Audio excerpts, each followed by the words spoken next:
Hello, welcome to Kim and Friends, where we laugh through the chaos, cry whenever the hell we feel like it, and always keep it real. Because as women, the conversations we have and the stories we share behind closed doors need to be heard out in the wild. I'm Kim, and I appreciate you taking the time to listen today. I really hope something resonates with you.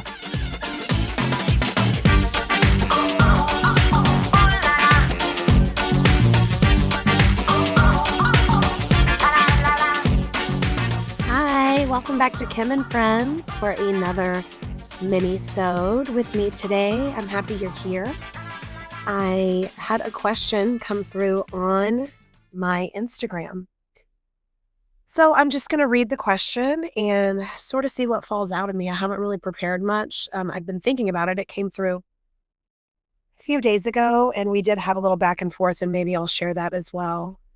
But what she asks is, how has having a daughter changed my current consciousness or mindset?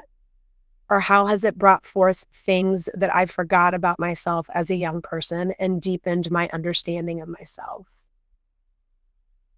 And then along those same lines of knowing your worth and how she is trying to show that to her daughter while at the same time healing the parts of her that were hurt and sort of negotiating how she wants to present the world to her daughter while healing the parts of herself that were hurt when the world was being presented to her. I think I'm understanding that properly. And raising kids, raising girls, raising boys that can break the cycle of what they've been born into is a heavy topic for me. I think it's a heavy topic for all parents that are really trying to take what didn't work from their childhood and not repeat the cycle. And I have two parents that love me endlessly. I know that. And one has been able to show up for me steadfastly, consistently, unconditionally, and has the capacity to, and did as a child, to be there day in, day out. And I had another parent that was not able to do that for me. So a lot of what's prevalent in my makeup now from being raised predominantly by a single mom and only seeing my dad a few times a year, that's been the overwhelming, informing event that informs the cycle I want to break, the parent I want to be. So when she asks about breaking cycles, I am still married to their dad. And we're both in the house, and he's her soccer coach, and he sees her every day, tells her he loves her every day. But I would say, like, my damage comes through in that, like, I have this idyllic sort of 80s, 90s TV sitcom idea of what a good dad looks like. So when Daniel just acts like a dad,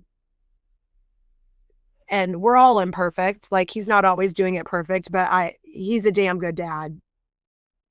And he's, tough on Edna. What the hell was that? In a soccer game, or, you did a piss poor job at this, or, whatever. I'm like, he's hurting her. He's hurting her. This is, she's going to carry the shame and she's going to, and I can just really tailspin in my head and then have to rein it back in and recognize that Edna is a separate person from me. She is on a separate life path with completely separate life circumstances. And I'm walking alongside her, and I certainly stepped in to guide her, and more so as she was younger than I do now. I want to step in more now, but she's a teenager, so I have to walk that tightrope, and recognize that, like, her relationship with her dad is exactly what it needs to be.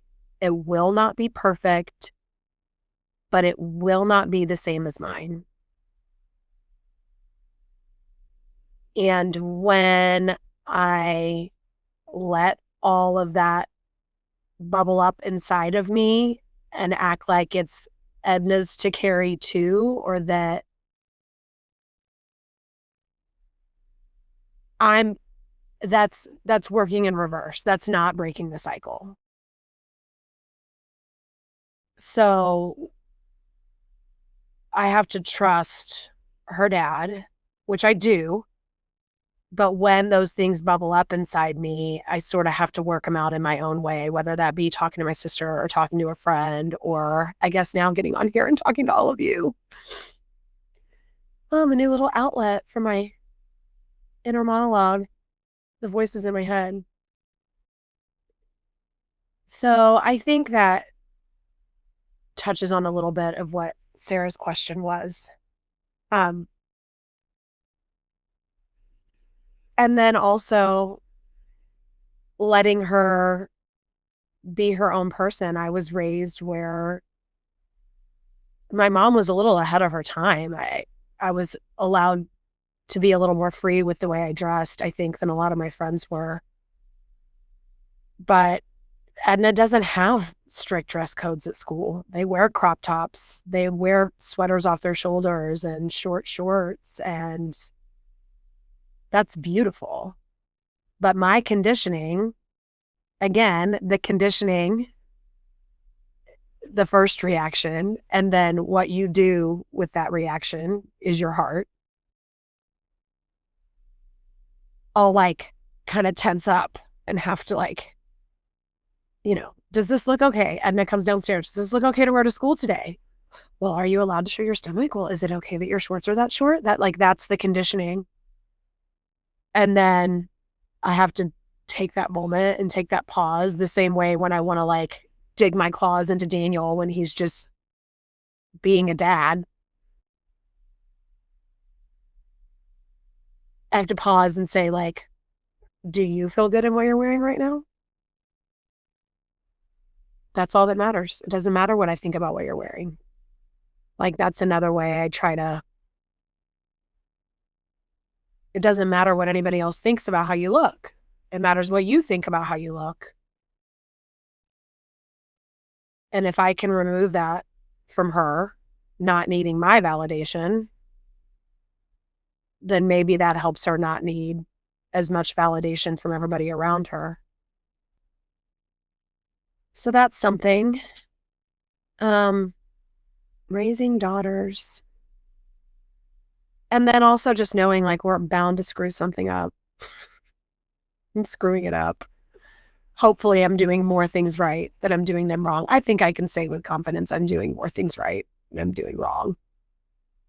But yeah, that's for me personally, the thoughts that I have on raising daughters and how I can bring my own damage to the party.